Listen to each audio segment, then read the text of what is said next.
Hello friends, আমি অর্পণ। তো আজ একটি পুরনো বাংলা সিনেমা রিভিউ করব। সিনেমাটার নাম ছিল ঘাতক। ইয়েস, ঘাতক সিনেমাটা রিলিজ করেছিল 2006 সালে। এই সিনেমাটার পরিচালক ছিলেন one and only Swapan Saha.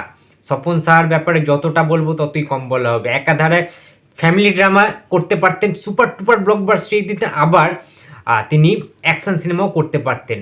বাবা কেন চাকর, একাই 100, সবুজ সাথী, এমএলএ, ফাটাকেস্টু, প্রচুর প্রচুর সিনেমা তখন রয়েছিল স্বপন সাহার। তো সেই টাইমে স্বপন সাহা জিৎদাকে নিয়ে একটি সিনেমা বানিয়েছিল যার নাম ঘাতক। এই সিনেমার যদি কাস্টিংটা দেখি, জিৎ কোয়েল জুটিটাকে অর্থাৎ জিকো জুটিটাকে আরও একবার দেখা গিয়েছিল 2006 সালে। এবং জিৎদা, কোয়েল মল্লিক, এছাড়া তাপস পাল, অনামিকা সাহা, রজতাভ দত্ত, রাজেশ শর্মা, ঠিক আছে, শঙ্কর চক্রবর্তী সহ আরও অনেকে ছিলেন, এবং মাস্টার অংশুমান, ঠিক আছে, যিনি জিদ্দার ছেলের চরিত্র করেছিলেন বন্ধন সিনেমায়। তো এরকম অনেক একটা হিউজ কিন্তু বড় কাস্টিং ছিল ঘাতক সিনেমাটায়। এই সিনেমাটা অবশ্যই রিমেক সিনেমা, ঠিক আছে। এটার অনেকগুলো রিমেক ভার্সান রয়েছে। যেমন অরিজিনালটা যদি বলি, একটা তেলেগু সিনেমা ছিল, ঠিক আছে, আন্না বলে, ঠিক আছে। তার পরবর্তীতে হিন্দিতেও এটার একটা রিমেক হয়, যেটাতে সুনীল শেট্টি অভিনয় করেছিল। সিনেমাটার নাম ছিল ভাই। তারপরে বাংলাতে আসে 2006 সালে, যেটা জিদ্দা করেন এবং ডাইরেকশন দেন স্বপন শাহ। এখন সিনেমাটা কেমন ছিল, সিনেমাটা রিভিউ করব, and then box office collection নিয়েও কিন্তু আলোচনা করব। তো দেখো, এই সিনেমাটার প্লটটা যদি আমরা দেখি, জিদ্দার ভাইকে, অর্থাৎ জিদ্দার নাম হয় এই সিনেমাতে বিজয়। জিদ্দার ভাইয়ের চরিত্র অংশুমান, তার নাম হয় রাজু। তো দাদা তার ভাইকে নিয়ে গ্রাম থেকে শহরে চলে আসে, একটা সাধারণ জীবনযাপন করে, তাকে লেখাপড়া শেখাবার প্রচেষ্টা করে। সে ট্যাক্সি ড্রাইভার, ট্যাক্সি চালিয়ে দিন আনা দিন খায়, রুটি রোজগার করার চেষ্টা করে জিতটা, ঠিক আছে। এবং সেখানে ভাড়া বাড়ি কোথায় পাবে না, কোয়েল মল্লিকের বাড়িতে সে কিন্তু ভাড়াটিয়া হিসাবে সেখানে থাকেন। এবং সেখানে যে পরিবেশটা ছিল, একটা রাজনৈতিক খুবই ভয়াবহ একটা পরিস্থিতি ছিল। তৎকালীন দিনে যে রাজনৈতিক পরিবেশটা, সেটা কিন্তু খুব ভালোভাবে তুলে ধরা হয়েছিল। যেখানে দুটো বড় বড় মাথা রয়েছে, যেখানে বিভিন্ন রকম মানে শরীর আমরা দেখতে পাই রাজনৈতিক নেতা নেত্রীরা। যেমন বিন্দু মাসি যে ক্যারেক্টারটা, অনামিকা সাহা, ইনক্রেডিবল আউটস্ট্যান্ডিং একটা পারফরমেন্স দিয়েছিল অনামিকা সাহা। তখনকার দিনে ছোটবেলার স্মৃতি অনেক মনে পড়ে যায়। ভয় লাগতো রীতিমতো। অনেকে বাচ্চাদের তো ভয় দেখাতেন, ঠিক আছে। স্কুলে যখন আমরা কোনো পানিশমেন্ট পেতাম, স্কুলের ম্যামরা, স্যারেরা ভয় দেখাতেন রীতিমতো বিন্দু মাসিকে দিয়ে। সুতরাং একটা কাল্ট ভিলেন ক্যারেক্টার কিন্তু হয়ে গিয়েছিল অনামিকা সাহার ওই ক্যারেক্টারটা, যার নাম হয়েছিল বিন্দু মাসি।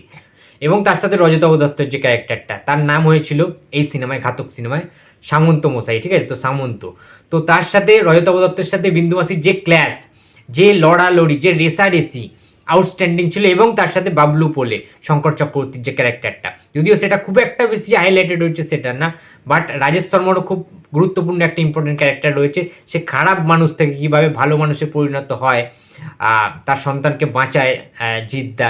এবং তার পরবর্তীতে যেটা হয়, তোমরা অনেকে গল্পটা দেখেছো। এবং কোয়েলের সাথে জিতের যে কেমিস্ট্রি, যে বন্ডিং, আমরা দেখেছি অনেক সিনেমায়। কোয়েলের সাথে নাটের গুরু সিনেমায় দেখেছি, হিরো সিনেমায় 2006 সালেই ঘাতক ছাড়াও কিন্তু হিরো বলেও একটি সিনেমা বেরিয়েছিল জিৎ কোয়েলের, সেটাও কিন্তু আউটস্ট্যান্ডিং একটা সিনেমা ছিল। এখন ঘটনা হচ্ছে, সিনেমাটা এমনভাবে এগোয় না, পরতে পরতে ভয়ানক কিছু পরিস্থিতি হয় সিনেমাটার মধ্যে, ঠিক আছে। জিদ্দার ভাইকে অর্থাৎ অংশুমানকে মেরে ফেলা হয়, অংশুমানের যে ক্যারেক্টারটা সেটাকে মেরে ফেলে দেওয়া হয়। এবং আস্তে আস্তে ওই যে রিভেঞ্জ নেওয়ার যে ব্যাপারটা, তাই ভাইকে মারার। এবং কোয়েলেরও পরিবার কিন্তু আস্তে আস্তে শেষ করে দেওয়া হয়, কোয়েলের বাবাকে মেরে ফেলে দেয়। তার বাবার খুনের হত্যা জিদ্দার ভাই নিজের চোখে দেখেন, এবং তার ফলে জিদ্দাকে, যে ভাইকে মেরে ফেলে দেওয়া হয়, যেহেতু সাক্ষী প্রমাণ লোকপাটের জন্য। তো একটা রাজনৈতিক পরিবেশে একটা প্রেম কিভাবে হয় জিৎ কোয়েলের মধ্যে, তাদের সংসার হয় কিভাবে, তাদের বিয়ে হয়, এবং কিভাবে তারা রিভেঞ্জ নেয় একের পর এক সবাইকে খুন করে দিয়ে। এবং ভোটের যে ব্যাপারগুলো, কালোবাজারি যে ভোটগুলো হয়, বেআইনিভাবে ভোট আদায় করা হয়, ইভিএম মেশিন চেপে ইচ্ছা করে মানুষকে তাদের অধিকার থেকে বঞ্চিত করার যে বিষয়গুলো, সেই জিনিসগুলো কিন্তু দেখানো হয়েছে এখানে খুব ভালোভাবে, ঠিক আছে। জিদ্দার অভিনয় এখানে দুর্ধর্ষ ছিল। একটা গ্রামের ছেলে যেরকম সাবলীল অভিনয় থাকাটা দরকার, জিদ্দার কিন্তু সেই রকম অভিনয় ছিল।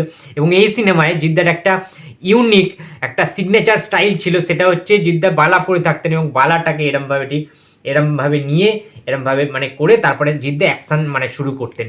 দারুণ দারুণ কিছু জিদ্দার অ্যাকশান পোর্শন কিন্তু রয়েছে, অ্যাকশান সিনস রয়েছে যেগুলো দেখতে দারুণ লাগে। ঠিক আছে, তখনকার দিনে সঙ্গীত বাংলা চ্যানেলে এই সিনেমার ঘাতক সিনেমার জিদ্দার সুপারহিট সব গানগুলো হতো। 4টে না 5টা গান ছিল এই সিনেমায়, যেমন উল্লেখযোগ্য আমার খুব ফেভারিট কিছু গান ছিল, যেমন এই নীল সাগরের পারে স্বপ্নেরা ডানা মেলে, এই নীল সাগরের পারে স্বপ্নেরা ডানা মেলে, ও হো হো ও হো হো ও হো, এরকম একটা গান ছিল সান এবং শ্রেয়া ঘোষালের মোস্ট প্রবাবলি। এছাড়াও আরও কিছু গান ছিল, যেমন মন দোলে দোলে দোলে দোলে মন দোলে দোলে এদিন লোলে, এরকম একটা গান ছিল। আর একটা গান ছিল ঘাতক সিনেমায়, রাতের প্রহর শেষে ভোরের পাখি বলে যায় কানে কানে তাকিয়ে দেখি আলো আশার আলো, ও ছড়ালো আশার আলো। এই একটা খুব সুন্দর গান ছিল, যখন জিদ্দা হসপিটালে ভর্তি, জিদ্দাকে মেরে ফেলে দেওয়ার চেষ্টা করে হাইড্রেনের ভেতরে, নিচে ফুটপাতের নিচে কিন্তু ফেলে দেওয়া হয়, সেখান থেকে বেঁচে ওঠে জিদ্দা। এবং তারপরে যেভাবে চিকিৎসা করে কোয়েল মল্লিক মানে আমাদের কোয়েল দি জিদ্দাকে সুস্থ করে তোলে, ওই টাইমে ওই গানটা ছিল খুব ইম্পর্ট্যান্ট একটা গান, খুব সুন্দর লাগতো তখন ওই গানটা শুনতে বেসিক্যালি। এবং আরও একটি গান ছিল লাস্টের দিকে ক্লাইম্যাক্সে, যেটা তাপস পাল করবে, 98.3 রেডিও মির্চি, খুব হট। তাপস পালের ক্যারেক্টারটা খুব কমেডি টাইপের পুলিশ অফিসারের ক্যারেক্টার ছিল, বাট হ্যাঁ তার একটা গান ছিল বলো হরি বল হরি বল বলো হরি বল।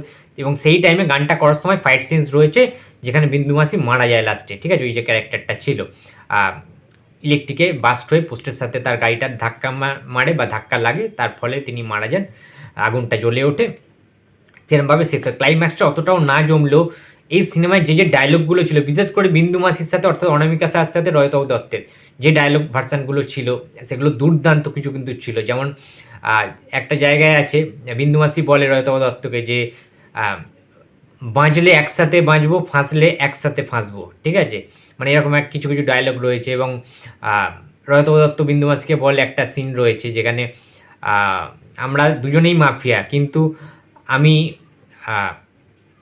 ধোয়া তুলসী পাতা, তুমি পচা বেল পাতা, এরকমও কিছু কিন্তু ডায়লগ রয়েছে। এবং জিদ্দার অ্যাপিয়ারেন্স এই সিনেমায় দুর্ধর্ষ লেভেলের, দুর্ধর্ষ, তার সমস্ত সংলাপ, ডায়লগ, বডি ল্যাঙ্গুয়েজ, ঠিক আছে, অ্যাকশান, প্রত্যেকটা জিনিস মানে আউটস্ট্যান্ডিং ছিল, ঠিক আছে, মানে দেখার মতো কিছু কিছু জিনিস কিন্তু ছিল। তো এই সিনেমাটার বাজেট ছিল 1,60,00,000 টাকা, এই সিনেমাটা কালেকশন করেছিল 1,80,00,000 টাকা, ঠিক আছে, বক্স অফিসে একটা অ্যাভারেজ বিজনেস করেছিল সেই টাইমে।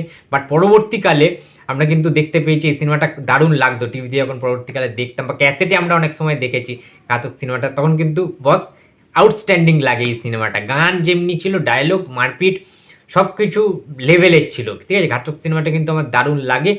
এবং জিৎ গাঙ্গুলির মিউজিক তো বুঝতেই পারছো, সান গান গেয়েছে, শ্রেয়া ঘোষাল গান গেয়েছে, বাবুল সুপ্রিয় গান গেয়েছে, তো মিউজিকের যে অ্যালবাম ঘাতক সিনেমায় সেটাও কিন্তু দুর্ধর্ষ লেভেলের ছিল। তো বন্ধুরা এই ছিল আজকে আমার রিভিউ ঘাতক সিনেমার।